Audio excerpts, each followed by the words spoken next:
might as well be a biohazard video. Right? So guys, welcome to 5150 Underground Noise. First interview on the scene at Ace of Spades. We're here with members of Black Anvil. This is Aldo. I'm Hayden. Can you guys introduce yourselves? Paul. Great. What time you guys ready to do your thing? We appreciate you guys for doing this. So, a few questions here. One of the things that really struck me about As Was is that it's really almost sonically different from your previous albums. Was there a different writing style that you went with, or was it more of just the regular direction that you would go with the band? We were both. I always think you should do something different, challenge yourself, and not do the same shit on repeat. Did that for years in previous bands, and it just creativity disappears and fizzles. And he can tell you all about that. And yeah, so it was sort of a natural progression. Writing is always different, life is always different, so, you know, that's ever changing, but at the end of the day, we're all writing. Yeah, it was just a natural progression, and, you know, having a different headspace than you told before. Yeah, one of the things I wanted to ask is, you've toured with some of the biggest names out there in the kind of extreme metal community. How does this tour with Mayhem and Relation stack up?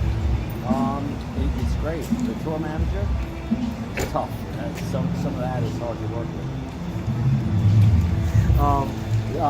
Touring with these guys, I mean, they're pro and everything is great touring with them. We rarely run into problems touring with bands. You know, we do our shit our way. I don't want to say keep to ourselves, but you know, we respect their own space. It's cool. The band definitely sucks. Any that you want to name, or you just gonna leave it at that? Really? Yeah, sure. All right, he said it. We didn't.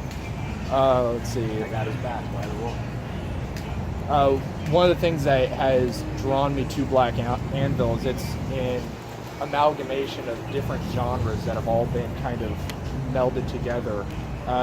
I think that the genre and subgenre debate is kind of overplayed and childish. But is there any influences that you have found within the music community for this project? I know usually shit that I think sucks inspires me because I don't know. You want to be different. Yeah. I don't want to be different. I am different. Yeah. And that always catches me and keeps me thinking outside the box. I don't know. I look internally for influence. I listen to everything, walk down the street, everything to some extent inspires me. But when it comes to the genre shit, I don't think we need to stick to a program or follow a rule book that sounds like this or lo-fi or whatever. Like, if we did that, people would fucking hate on it too. So I'd rather just be myself and let what we sing about dictate why I consider us what we are. You know, so it's Black music, do whatever I want. You know, I read reviews like, oh, it's just doing riff and this riff. Shut the fuck up. Think of something else to say. Listen to what else up fuck. Everyone just wants to like feed off of the surface or something. I don't know, it's a creative cop out. If it's not black and white, then it obviously must not be good, is what the general public would. Sings clean. Yeah. Kill him. So, yeah, I think there's a deeper process to, you know, what we do, and that's what I focus on. And we're going to be different always. Now, do you think that there's any reason to even acknowledge the people that would say, well, they're a hardcore band and you could hear that in their sound, or they're a doom band and you could hear that in their sound? Or do you think just kind of keep the same path and keep going? I mean, I get it. I read shit. I'm like, well, what am I going to do? Someone's opinion. In the end of the day, means nothing. If I get wild up for a couple of minutes or whatever. Yeah, we were in a hardcore band. I still listen to hardcore. I still listen to everything that I've always listened to. I don't just pretend like I'm one specific thing like a lot of other people do. One message boards or whatever. It's, you know, I listen to a lot of shit. At that point, it's not really doing it. I mean, we're like, oh, well, you know, you got to stay true to your fans, but if the people that are talking shit, you know, that's not really your fan base. That's just criticism. It's like really 5 people always on this. Exactly. Yeah. Or somewhere or something, and you can deal with this in all sorts of forms. So Just gotta let it go. The first album, I've listened to it recently, and there was a lot more.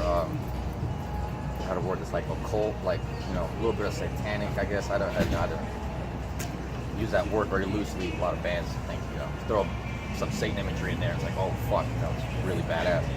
But what made you guys do the jump from like taking it from that point of view versus to As Was, where I mean, it's a little more. I feel like it's a lot deeper. You know, and there's a lot more. We grow as people, and you know, we work on things in life, and we grow with that. And I don't know, we just keep taking it to different levels.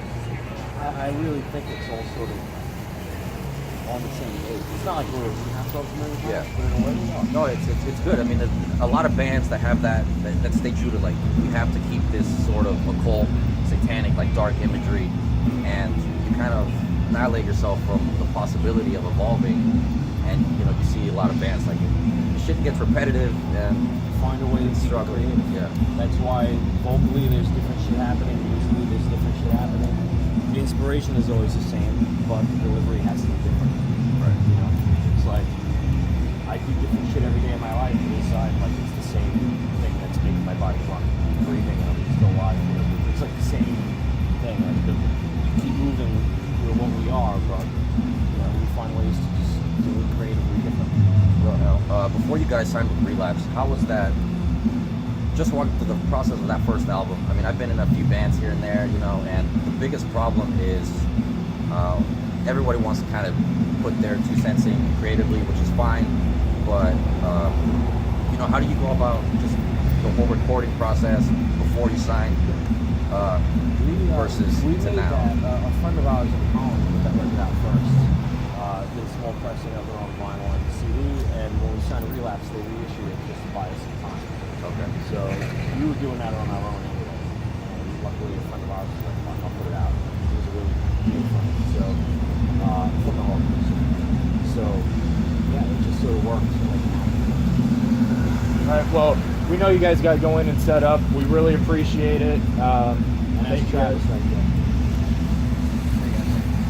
All right. Thank you guys. We appreciate it, and we look forward to seeing you. All right, man. Thank you. Thank you Look very forward much. to the show tonight. Thanks a lot, guys. Thank you. For 5150, Hayden Johnson, Aldo here at Ace of Spades. Subscribe, like, comment. All applicable links will be down below to all of our media pages. Go check it out. Thanks for watching. Think for yourself, and we'll see you next time.